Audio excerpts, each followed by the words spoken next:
now my mind is blown. No surprise, guess I should have known. Oh, my mind, now my mind is blown. No surprise, guess I should have known. You got control of me, break my barricades. Walls are crumbling, grounds they shake. You came to save, but it's way too late. Every single time you say I cave.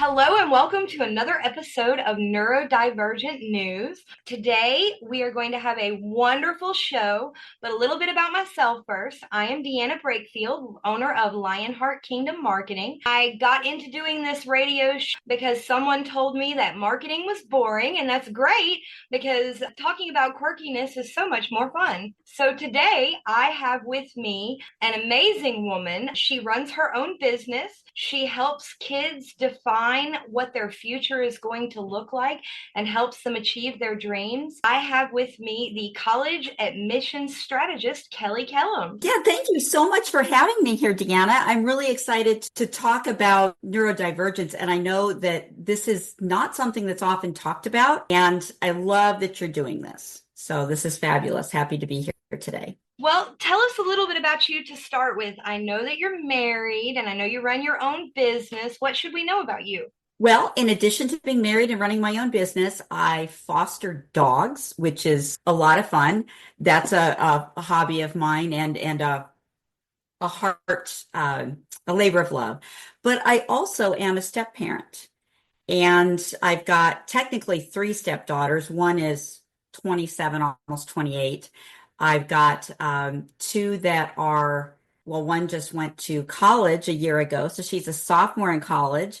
Oh, And wow. she's actually part of how I got started in my business. And then I have a stepson who is a senior in high school. We have one the same age. I have a senior in high school too. Yeah. Oh, you had one so young. I know. Yeah. So the other thing that one would want to know about me is I have two pit bulls, which always surprises people. Pit bulls, really? Yes, they're my favorite breed. They are the most gentle, unless they're bred to fight, they are amazing family dogs. Okay. I've had a couple of Labradors, but we've never done, I guess I would consider a dangerous breed. I know a lot of people would, especially if they're afraid of dogs, like I am. But I've heard they can be sweethearts. They are absolute sweethearts. One of my dogs, people actually say, is kind of an ambassador for the breed. She's never met anybody who didn't like her. She's also never met anybody she didn't like. But yes, you're right. They're considered bully breeds along with several other breeds of dogs. And they, if somebody's afraid of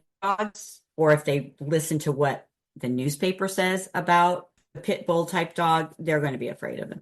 But they're very sweet dogs. Well, Miss Kelly, I'm going to just jump right in, and I don't believe in segues because like so many neurodivergents, I struggle with them. So tell us, how did you get started with college admissions? It's not a typical field that you hear about. No, it's not something that people hear about very often, but I came about it through three steps in life. I am a former teacher, and when I was teaching high school, we always are required to help students, by checking their essays, reading their essays, and giving them feedback. And there were some students that were not even putting together college essays, and I asked about it, and they would say well, I'm not going to college. We can't afford it. In hindsight, I know that they were first-generation Americans, or their family was first generation American and they did not know about the financial aid system or the college system. And this was in California back when it wasn't super expensive to go to college in California either. So then fast forward to many years later, I became a financial coach and was talking to families that not only had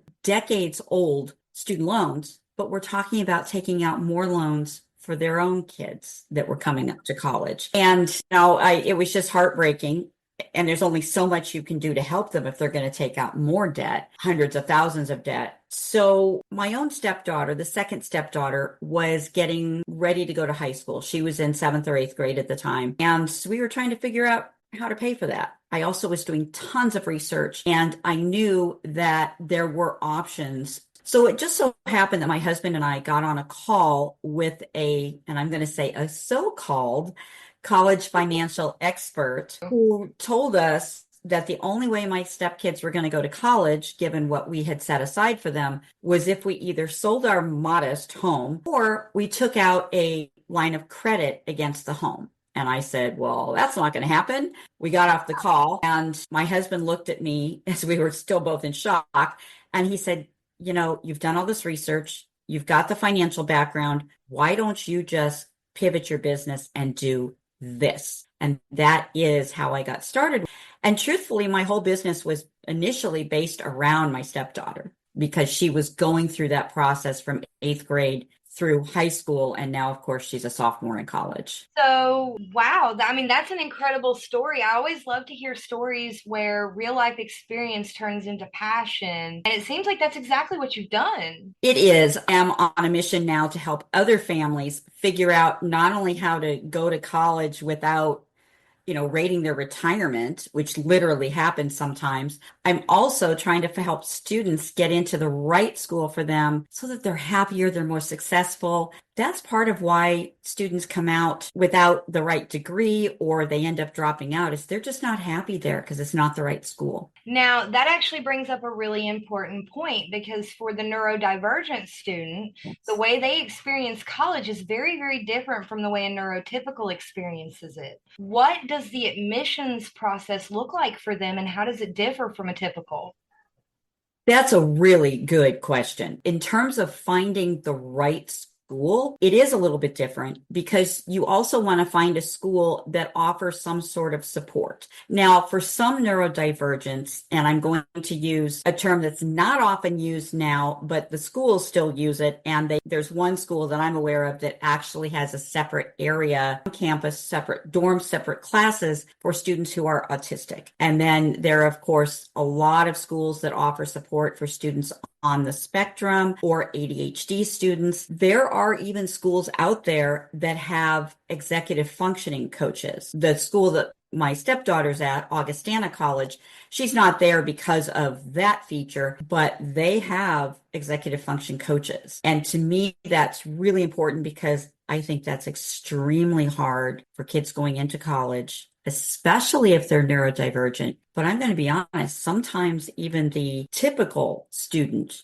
has issues with executive functioning that they can still use support for. So really looking for a lot of support. Sometimes it's a situation where, students actually need to go to disability services as much as we don't want to call it that. That's what the colleges call it. That's the office you go to. And finding out what accommodations are available for students. I mean, sometimes in fact, I was talking to somebody today about that. Sometimes they need to find a school that offers audio textbooks. Right. Sometimes they need to find a school that gives accommodations on testing, gives them more time. Occasionally, you'll even find that students need additional tutoring, not because they're not intelligent, because they're having problems focusing on the subject area, focusing on their work.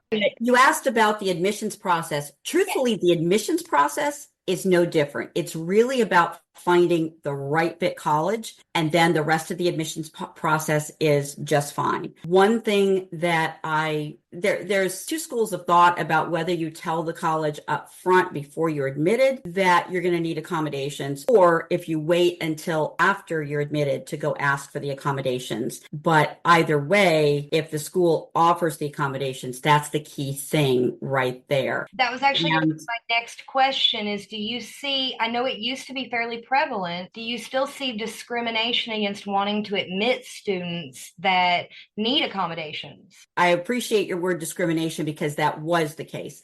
But I don't think it's so much discrimination against them needing the accommodations today as a lot of schools, if you tell them you need accommodations, you may be talking to a school that's not set up for those accommodations. Okay. And then they'll say, well, if this student needs these accommodations and we don't have them, this is not the best student for our school. And that would be true. That would be absolutely true because they're going to struggle without the accommodations that they need. But the other thing to know, and again, this is something that somebody reminded me of today, you have to know what accommodations you need when you go to talk to the office about it. It's not something they're going to offer you, even if they have those accommodations.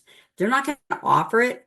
They're going to need you to come and say, hey, I need this, this, and this. I was actually at a presentation at one of the colleges I visited, and a student, and I give her a lot of credit, she raised her hand from the back of a huge auditorium and said, I have anxiety.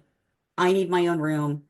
I have an emotional support animal. Is this going to work? And of course, this was Augustana. And so they said, yes, absolutely. And she was going to have to go through a separate housing process, but it wasn't a difficult thing. So it's really just knowing what you need. And I think that's the barrier because sometimes families don't understand what's available to them. Do you find that accommodations are more easily accessible at larger universities or smaller ones? Smaller universities. Personally, yes. And when I say that, I'm usually talking about private schools. Private schools, you are more likely to get more accommodations. You're also, because you're more likely to get one-on-one, not one-on-one attention, but because you're more likely to get a smaller student to teacher ratio, you will get a little bit more one-on-one attention, or you will get more tutoring from, if not the teacher, then, somebody else who they assign to you. A lot of these schools actually assign students to upper class mentor, and they might even start having students with a faculty advisor freshman year on. Usually the faculty advisor isn't assigned until junior year. Okay. But so you've given us a lot of great information about what college starts, or at least beginning college starts to look like for a neurodivergent student. Now, I hope you don't mind me calling you out a little bit, but in our private interview, you were very candid with me. Would you mind sharing your own story with us? Sure, absolutely. I do definitely have issues with executive function skills, also emotional regulation, which is not uncommon for anybody that is neurodivergent. And truthfully, this is something I don't talk a lot about, but when I was 2.5 or 3, I was diagnosed as, the word they used back then was autistic. Now, I didn't really know that for several years, but should have been obvious to everybody that was around me at the time because there were a lot of not neurological deficits, but motor control, motor function deficits, speech deficits. I didn't speak until my first birthday. I mean, didn't say anything, and then didn't speak for a while after that. I never learned to crawl, and it took me a while to even learn how to walk. So there were a lot of things going on. As a result, I think because of when I was growing up, there was a lot of shaming around it. My mother didn't want anybody to know. That's why I didn't know for several years until my dad accidentally said something. But, my mom made sure that I knew how to write by the time I was 4 years old, and I could read some things and I could do a number of things because she didn't understand that what it really meant, first of all. But we kept it quiet my entire life. And so when it came to social interaction, because I do have just some differences in the way that I socialize with people, my mom actually didn't know that keeping me away from people was going to make that worse, because back then people didn't know what they didn't know about it. So she actually kept me home a lot of the time, and I never went to preschool, never went out to play with kids after school. I just was pretty much kept isolated, which only makes social differences more pronounced. It doesn't really help with the stigmas that are associated because it almost confirms what everybody suspects about you. Right. And so that was a lot of pressure on me too. I knew something was going on. I didn't understand what the situation was. I mean, it sounds like your mother was kind of your cushion as well as your advocate, which I know that for a lot of parents like myself, that's a tricky line. How much do you protect your child that is just a little bit different than everybody else versus how much do you push them out of their comfort zone so that they can start to compensate as they get older? Absolutely. And I think that's really important is to give them both pieces of that. And especially as they get a little older, pushing them out, letting them have more independence. By the time I graduated from high school, I still didn't have a lot of confidence.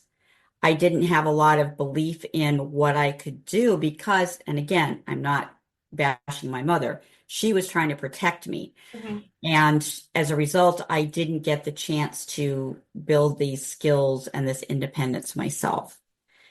I think today we do a much better job of helping kids with that, even in the high schools. I I think, completely agree. The landscape is completely different, even from 20 years ago. I can't even imagine the difference back when you were growing up through the system. That seems like a nightmare scenario to me, even though I've heard so many stories about it. yeah.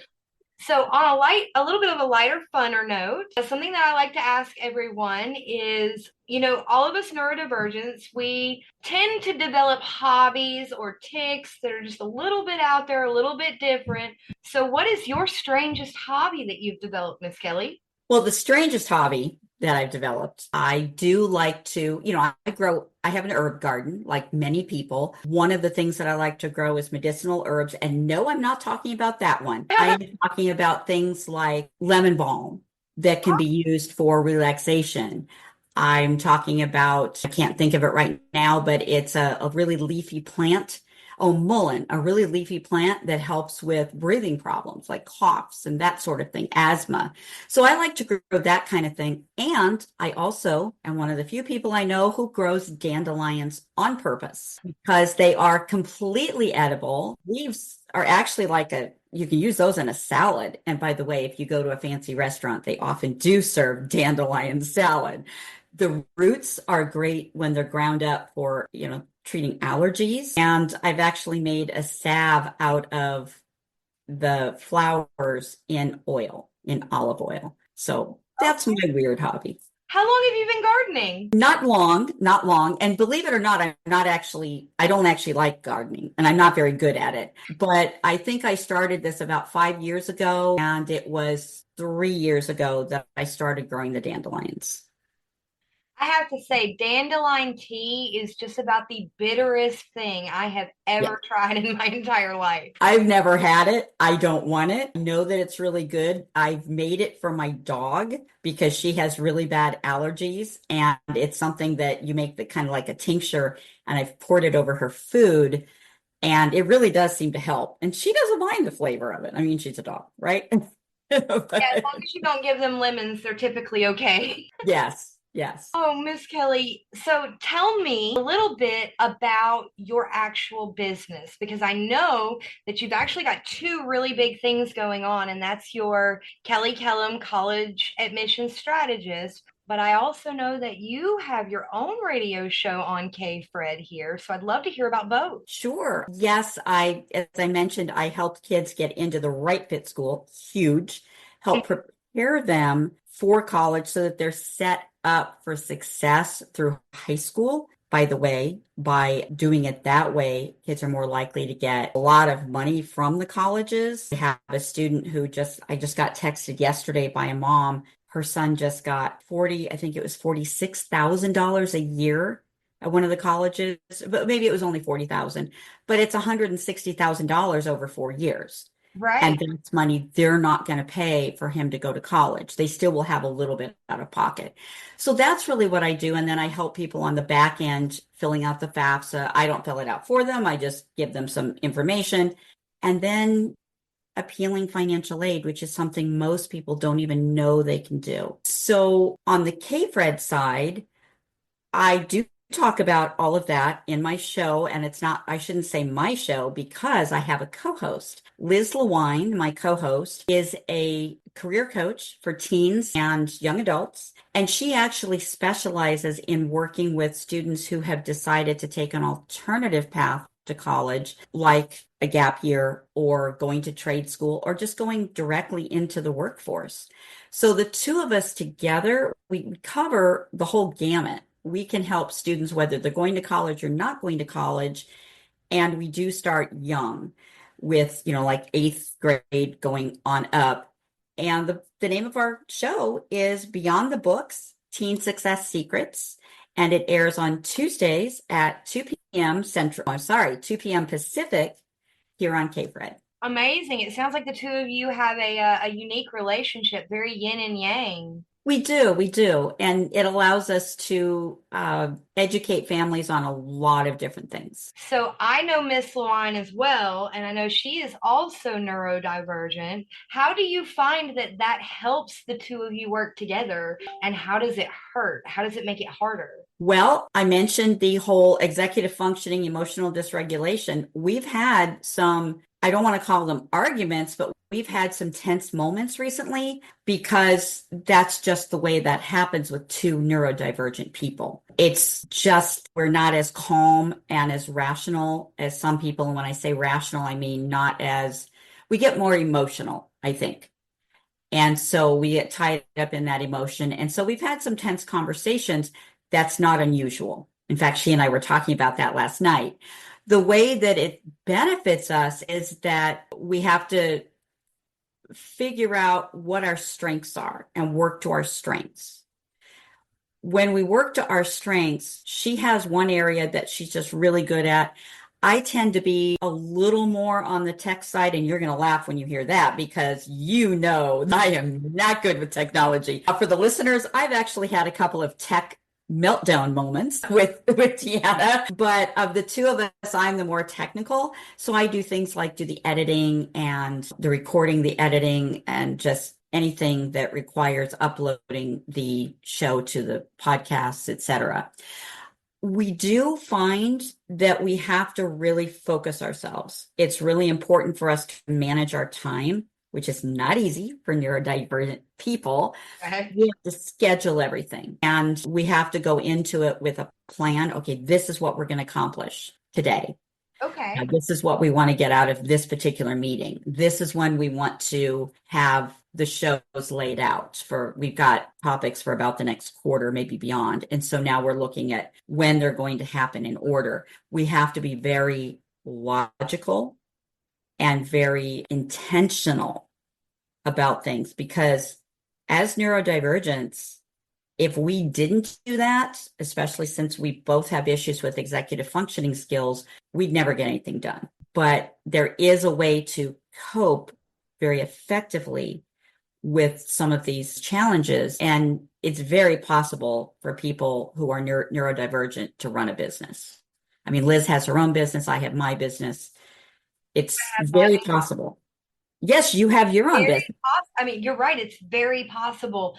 Success looks a little different for everyone that's out there, but just because you're neurodivergent doesn't mean success is out of your reach. I do find that I have to break tasks down. Like I have the viewers or the listeners can't see this, but I have this pad of paper that has your focus areas, and then it also breaks everything down. For example, I have a calendar I'm putting together for pre-interviews for our podcast. And I have everything written down here, broken into small tasks, so I know everything I have to do. Otherwise, it's just too big a task. And a lot of us just sit there with this overwhelm. So you just have to work to your strength and figure out how to overcome that overwhelm. And then it's all possible. Amazing. Now, do you find that you function better with the handwritten tools, or have you explored some of the tech tools? I have definitely explored some of the tech tools. I do prefer handwritten. This sheet of paper that I was showing you, Deanna, is handwritten. I do better with that because as a neurodivergent, my brain, especially with ADHD, my brain will just come up with something. And if I don't write it down right away, I won't remember it. I can't be flipping back and forth between computer screens doing that. I need something right there that I can just take pen and paper and write it down very quickly. I do use Google Calendar because my calendar program, Calendly, puts everything directly into Google Calendar, and that way I can manage both my personal and my business calendar all in one place. That's about the only tech tool I use right now, except I am starting to use more tech tools for, say, editing the show. Right. And I'm also starting to use a CRM, customer relationship management program. The problem I have with that is my brain doesn't work with Excel spreadsheets. It doesn't work with anything that is very rigid like that. It needs to be a little more free form. And I know you also like what is that program? I'm sorry that you've put some things into. You use it for our groups for the calendars. Google Sheets. Oh, Google Sheets. And then also Trello. Yes. A lot of people that are neurodivergent really like Trello. So those are just some ways of, figuring out how to make things work. There are plenty of tools and resources out there. You just got to find the one that's right for you. Absolutely.